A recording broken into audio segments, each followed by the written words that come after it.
Assalamualaikum dan salam sejahtera. Saya Nabila Daud dari Jom Channel FB Live. Ringkasan berita hari ini. Politik lucah dan RM 9.5 juta, mengapa diam? KPN jangan macam ketua balai sahaja, Hanifah Maidin.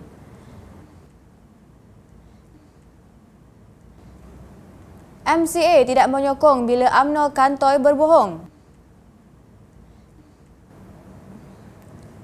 Mubarak dekati pengundi umur 50 tahun ke atas. Politik lucah dan RM 9.5 juta, mengapa diam? Ahli Parlimen Puchong Gobind Singh Dio dilaporkan berkata Ketua Polis Negara Tan Sri Khalid Abu Bakar mesti menarik diri daripada menyiasat dakwaan yang dibuat oleh laman web Sarawak Report.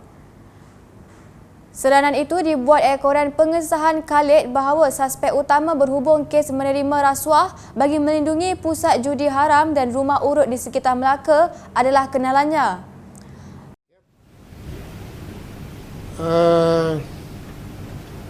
Orang-orang yang mengenali saya dan juga ahli keluarga saya yang melakukan apa juga illegal activities, they have to answer for it. Ya. Dalam kes ini, Gopi ini jika dia telah melakukan any illegal thing, dalam kes ini SPRM sedang menyiasat dia, ya. Dan saya dan pegawai-pegawai saya memberi kerjasama penuh kepada SPRM dalam siasatannya. Orang yang mengenali saya, ahli keluarga saya, jika mereka melakukan apa juga perkara di belakang saya, tidak mungkin saya dapat tahu semuanya, ya. Tetapi they have to answer for it. Saya atau pegawai saya tidak akan bersekongkol dengan mereka yang melakukan apa juga aktiviti yang melanggar undang-undang. Tapi saya tidak boleh because I think my telephone is being known to everybody. So everybody call me, everybody send messages to me. Jadi kalau nak tengok bil saya itu, saya rasa entahlah. Semua orang duk menelefon saya, bertanya saya itu dan ini. Saya pun mana tahu siapa yang telefon saya tu, ya. Jadi dalam hal Sarawak Report ni, Sarawak Report ni I think dia ada bad intention terhadap saya, organisasi saya, PDRM khususnya. Kerana sebelum ini pun dia telah membuat berbagai-bagai tomahan, tuduhan terhadap saya dan organisasi saya. Dulu pernah dia kata saya junketing in Rome. Using government's using government expenses. Padahal pada masa itu saya dalam tugas mengiringi Tengku Mahkota Pahang untuk take delivery of our 2 choppers. Ya? Tapi dia kata saya junketing, enjoying myself on holiday. Kemudian dia tuduh saya memberi kontrak kerajaan kepada keluarga saya, which is not true. Ini pula dia cuba untuk dia of course lah dibantu oleh satu NGO anti jenayah yang telah di-registered untuk membuat berbagai-bagai tomahan. Jadi saya tidak akan merasa kecewa atau lemah dengan apa juga tuduhan tomahan mereka lah, kerana saya tahu. Menurut Gobind, kesan perkembangan terbaru itu menyebabkan kedudukan Khalid sebagai satu konflik. Jadi, mengapa beliau masih memberi arahan? Ini tidak betul.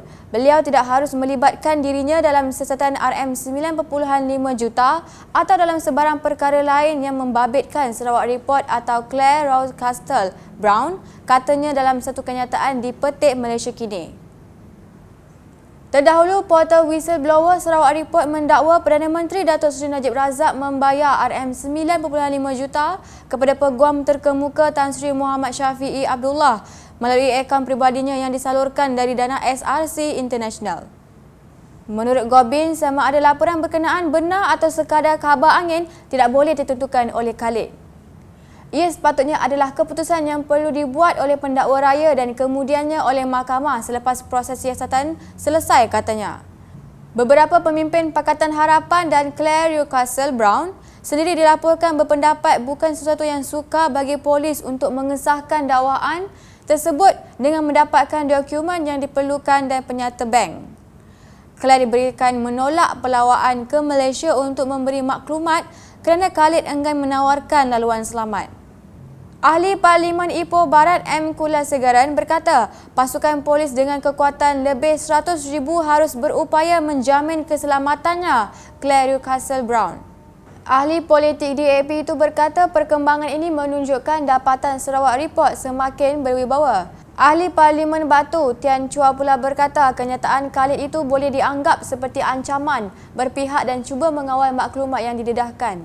Nampaknya UMNO, Barisan Nasional dan jentera besarnya memilih untuk mendiamkan diri mengenai isu RM9.5 juta ini. Malahan Peguam Tan Sri Muhammad Syafiee Abdullah sendiri yang begitu bangga dengan kejayaannya memenjarakan Datuk Seri Anwar Ibrahim selama 5 tahun. Ketika ditanya wartawan, hanya berkata beliau akan membuat kenyataan kemudian. Tapi bila? Tentu ramai yang masih ingat Syafiee telah membawa Khairi Jamaluddin bersama dalam roadshow, kononnya untuk memberitahu awam mengapa Anwar Ibrahim didapati bersalah. Marilah kita merenung pengajaran yang dikemukakan menerusi firman Allah Subhanahu Wa Taala dalam surah Al-Ahzab ayat 58 yang bermaksud orang-orang yang menyakiti mukmin lelaki dan mukminah wanita mengenai perkara-perkara yang mereka tidak melakukannya, maka mereka telah melakukan pembohongan dan dosa yang jelas nyata, surah Al-Ahzab 58. Sesungguhnya pengamal politik lucah ini akan mengundang laknat berpanjangan sebagai golongan fasik yang ditolak kesaksian mereka selama-lamanya.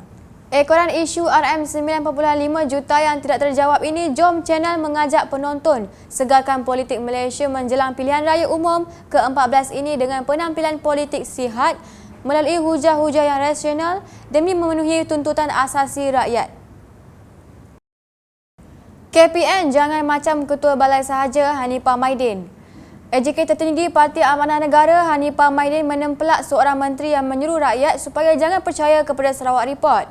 Tak bagi percaya Sarawak Report tapi haramkan Sarawak Report, tulis Hanifah dalam Facebooknya. Walaupun tidak menyebut namanya, beliau dipercayai merujuk kepada kenyataan Menteri Komunikasi dan Multimedia Datuk Seri Saleh Said Keruak yang meminta rakyat negara ini tidak mempercayai portal Sarawak Report. Beliau dilaporkan oleh Malaysia Kini sebagai berkata bahawa apa saja yang dilaporkan laman sesawang yang sering mendedahkan dakwaan berkaitan dengan kerajaan negara ini adalah tidak benar. Beliau berpendapat kerajaan tak perlu takut dengan Sarawak Report jika benar laporan media tersebut tidak berwibawa. Kesian bila anda tak bagi percaya logiknya berita Sarawak Report tak berwibawa dan tak beri kesan kepada kerajaan kleptokrat.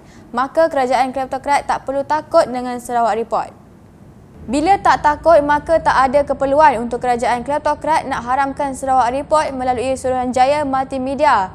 Itulah cara hujah secara logik. Bila kamu haramkan Sarawak Report, lepas itu kata pula jangan percaya Sarawak Report. Itu hujah tak logik, ujarnya lagi. Pengerusi Kanan Amanah itu juga menyifatkan kenyataan Ketua Polis Negara seperti kenyataan Ketua Balai Polis Kampung sahaja. Ini ekoran daripada kenyataan Ketua Polis Negara KPN yang meminta Claire untuk datang ke Malaysia untuk menunjukkan bukti, tapi dalam masa yang sama tidak boleh menjamin laluan selamat ke atas Claire. And to show that I've attempted to defend myself in this case. One of the reasons I have been carrying out the work I do with Sarawak Report and Radio Free Sarawak is because that it's impossible for people to operate freely in the media here and report freely and openly about the situation in Sarawak. With this court case, I have now been dragged into the court system in Sarawak that threatens so many others, and I do not believe I have any chance of a fair trial here in Kuching. And I think that those who are seeking to pursue me in the courts here should actually put their actions where their mouths are and have the guts to come and sue me in the UK, where I do believe I can get a free trial and an independent jury. I do not believe that I can get either of those things here in Kuching. I believe that I would never have the opportunity of a fair trial, and I believe the fact that I am threatened with being turned away now by immigration shows exactly how this country is run for the benefit of people, of the sorts of people who are trying to sue me now.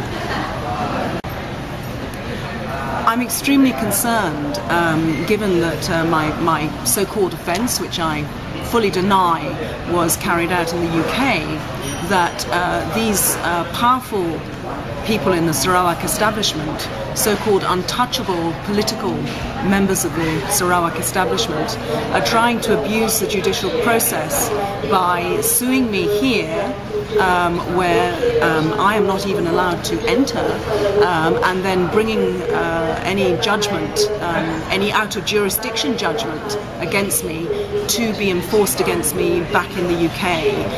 I believe that this is a total abuse of procedure, and that if they have a complaint with me, they should bring that complaint to the UK, where they have a business, they have offices, where they are registered on the stock exchange. There is absolutely no reason, proper reason why they shouldn't bring their case against me in the UK if they believe they have one. I think they're abusing the process by trying to get away with a trial that they can heavily influence here, where I can't represent myself, and then attempt to have the judgment enacted against me in the UK. And I will be fighting this case. If they insist on bringing it, I will be fighting this case. I have not named the people involved in this action against me. I will not name them if they drop the action in the next week. Hanifah mempersoalkan mengapa KPN tidak boleh mengarahkan polis ke London mengambil keterangan Claire, sedangkan beliau adalah saksi penting yang mungkin sukar untuk datang ke Malaysia kerana Khalid tidak boleh menjamin keselamatannya. Kenyataan Khalid yang mengaku mengenali gangster pusat judi yang didedah oleh Sarawak Report jelas menunjukkan laporan berita daripada portal itu bukanlah tidak berwibawa seperti yang didakwa oleh Menteri Komunikasi dan Multimedia. Terkini beberapa peguam Datuk Seri Anwar Ibrahim dilaporkan akan ke London untuk mendapatkan maklumat dari editor Sarawak Report tersebut mengenai wang RM9.5 juta yang didakwa dipindahkan ke dalam akaun peguam kawanan itu daripada akaun Datuk Seri Najib Razak. Jika peguam Anwar Ibrahim sanggup pergi ke London untuk mencari kebenaran, mengapa tidak pihak polis? Berdasarkan perkembangan mutakhir ini, maka tidak hairanlah jika Hanifah melihat seperti tidak wujudnya keseriusan pihak KPN untuk menyiasat dakwaan Sarawak Report tersebut. Justru itu, nasihat saya, kenyataan KPN biarlah betul-betul profesional dan berwibawa, bukan macam standard kenyataan Ketua Balai Polis Kampung sahaja, tegas Hanifah. Maka jom channel bersetuju dengan Hanifah Maidin walaupun keterangan Claire sukar didapati kerana kedudukan geografinya. Polis masih boleh meneruskan siasatan dengan mengambil kenyataan daripada peguam kanan tersebut, peguam negara dan Perdana Menteri. Nampaknya isu yang dibangkitkan oleh Sarawak Report semakin lama semakin menimbun dan semakin sukar bagi kerajaan UMNO Barisan Nasional untuk menafikannya. MCA tidak menyokong bila UMNO kantoi berbohong. Sungguh memalukan jika dalam bulan Ramadan pun UMNO berbohong. Anggota Parlimen DAP Keluang Liu Chin Tong berkata dakwaan pengerusi Jawatan Kuasa Perumahan dan Kerajaan Tempatan Negeri Datuk Mat Jaiz Sadir dan anggota Parlimen Muar Datuk Razali Ibrahim bahawa peniaga marah kepada DAP kerana menjadi dalang utama mahu menghalau peniaga Melayu berniaga di bazar yang terletak di pusat bandar Keluang itu adalah satu pembohongan. Liu Chin Tong berkata bazar Ramadan di bandar itu dipindahkan ke tapak baru atas kehendak MCA kira-kira 10 tahun lalu dan bukannya DAP. Liu menjelaskan Gan Pin Siu, seorang anggota Dewan Undangan Negeri MCA, telah mengetui protes terhadap bazar berkenaan dan menyerahkan bantahan itu kepada pegawai daerah. Saya terkejut bagaimana Mat Jaiz dan Razali boleh terkeliru antara MCA dan DAP. Biar saya ingatkan mereka jika terlupa bahawa MCA ialah parti komponen BN dan rakan karib UMNO, katanya dalam satu kenyataan hari ini. Berita Harian melaporkan Mat Jaiz mendakwa DAP mencetuskan kemarahan dan tentangan daripada peniaga Melayu yang membantah penutupan bazar lama sebelum ini. Sudah pasti kedatangan DAP dan pembangkang ke situ membangkitkan kemarahan masyarakat serta peniaga Melayu yang masih terluka dan terkesan dengan usaha mahu menghalau mereka daripada berniaga di situ. Ini semua adalah perangkap dan mainan politik DAP yang memang mahu pecah belahkan orang Melayu, ujarnya. Liu dan beberapa aktivis Pakatan Harapan telah dihalang dan dikasari ketika mengedar buah kurma di bazar berkenaan pada 11 Jun lalu. Mereka kemudiannya membuat laporan polis. Akibatnya, 2 lelaki ditahan pada Ahad lalu untuk disiasat di bawah Seksyen 324 Kanun Kesesaan kerana menyebabkan kecederaan dan Seksyen 506 kerana ugutan jenayah.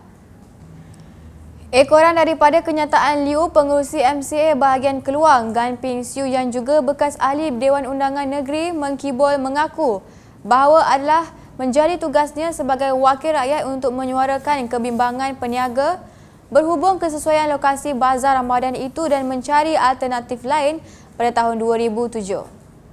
Pada masa yang sama, beliau mempertahankan DAP dengan berkata, tiada pihak berhak menghalang sesiapa memasuki bazar Ramadan yang diadakan di tempat awam. Sehubungan dengan itu, penolong Setiausaha Publicity DAP Johor, Sheikh Omar Ali menggesa pemimpin UMNO Johor meminta maaf secara terbuka kepada parti itu kerana menuduh mereka membantah dan mendesak pemindahan bazar Ramadan di Keluang 10 tahun lalu. Omar berkata kenyataan bekas naib Presiden MCA itu menjadi asas dan bukti Setiausaha UMNO Johor merangkap Ketua UMNO bahagian Keluang, Mat Jaiz Sadeh serta Timbalan Menteri di Jabatan Perdana Menteri Datuk Razali Ibrahim berbohong. Perkara ini sangat mendukacitakan. Saya ingin bertanya kepada Jaiz dan Razali di manakah letaknya kredibiliti anda sebagai seorang pemimpin politik dan masyarakat? Anda sanggup memfitnah, menyebarkan pembohongan, di mana maruah anda? Pemimpin yang sanggup berbohong dan memfitnah tidak wajar sama sekali memegang amanah kepimpinan. Lebih baik mereka letak jawatan sahaja. Saya minta Jaiz dan Razali memohon maaf secara terbuka terhadap fitnah yang telah dilakukan, ujarnya di petik Free Malaysia Today. Jom Channel berpendapat pemimpin tidak harus mencari alasan dan berbohong untuk menyokong tindakan pengikutnya yang bertindak seperti Samsing. Adalah tidak munasabah jika pemimpin UMNO Barisan Nasional boleh masuk ke kawasan yang dikuasai Pakatan Harapan, tetapi pemimpin Pakatan Harapan dihalang daripada meraikan masyarakat setempat di kawasannya sendiri. Mubarak dekati pengundi umur 50 tahun ke atas. Baru-baru ini Bernama melaporkan Majlis Bekas Wakil Rakyat Mubarak Selangor akan turut membantu jentera Barisan Nasional BN dalam kempen pilihan raya umum ke-14 dengan memfokuskan kepada pengundi berusia 50 tahun ke atas di Selangor. Yang di-Pertuannya Tan Sri Abu Hassan Omar berkata Mubarak Selangor telah menubuhkan jentera di peringkat negeri iaitu Majlis Pemuafakatan Parlimen yang turut mendapat kerjasama 15 badan bukan kerajaan NGO. Melalui majlis ini, ada wakil-wakil Mubarak Selangor dan NGO yang akan dipertanggungjawabkan untuk bantu jentera BN di peringkat Dewan Undangan Negeri, DUN dan Parlimen masing-masing. Sasaran kami kepada pengundi berusia lebih 50 tahun berikutan, mereka mewakili kira-kira 30% daripada bilangan pengundi di Selangor, katanya. Abu Hassan yang juga bekas Menteri Besar Selangor berkata gerak kerja jenteranya itu akan memberi tumpuan kepada 43 daripada 56 kawasan Dewan Undangan Negeri dan 13 daripada 22 kawasan parlimen di negeri itu. Barisan Nasional dijangka akan mengambil kesempatan di atas apa juga isu berkaitan PKR, DAP dan PAS yang kini menerajui kerajaan bagi merampas semula Selangor. Isu terbaru membabitkan hubungan PAS dan PKR yang telah putus kerjasama politik tetapi masih berada dalam pentadbiran Kerajaan Negeri Selangor, katanya. Pada PRU 13, Barisan Nasional memenangi 12 kerusi Dewan Undangan Negeri dan 5 kerusi Parlimen di Selangor. Walaupun Mubarak tidur selama 4 tahun dan terjaga hanya hampir pilihan raya, pihak Pakatan Harapan seharusnya tidak mengambil ringan tentang usaha Mubarak ini. Lebih-lebih lagi kini dengan adanya budaya politik matang dan sejahtera yang dijaja oleh PAS memberi keyakinan kepada UMNO Barisan Nasional bahawa pengundi akan memilih mereka demi perpaduan di kalangan orang Melayu. Anggota Majlis Tertinggi UMNO Datuk Seri Mustafa Mohamad pernah berkata anggota PAS kini semakin bersikap lunak terhadap UMNO apabila tidak lagi memainkan isu kafir-mengkafir dan pula memulau antara penyokong sehingga menyebabkan pergeseran dalam masyarakat. Saya yakin orang Islam semakin insaf dan sedar bahawa kita perlu bersatu, dan apabila ada tanda-tanda menunjukkan bahawa kerjasama antara PAS dan UMNO ini semakin banyak. Kita nak buat kerja, kita nak marah, kita nak maju dan tiada pilihan melainkan kita bersatu, katanya lapor bernama pada 7 Mei lepas.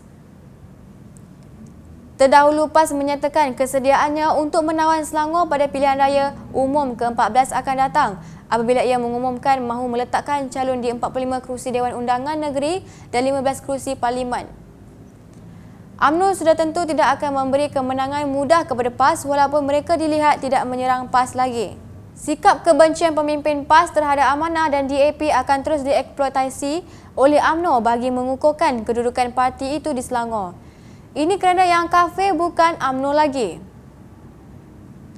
Sekian entasan berita hari ini. Saya Nabilah Daud dari Jom Channel FB Live. Terima kasih. Assalamualaikum dan salam sejahtera.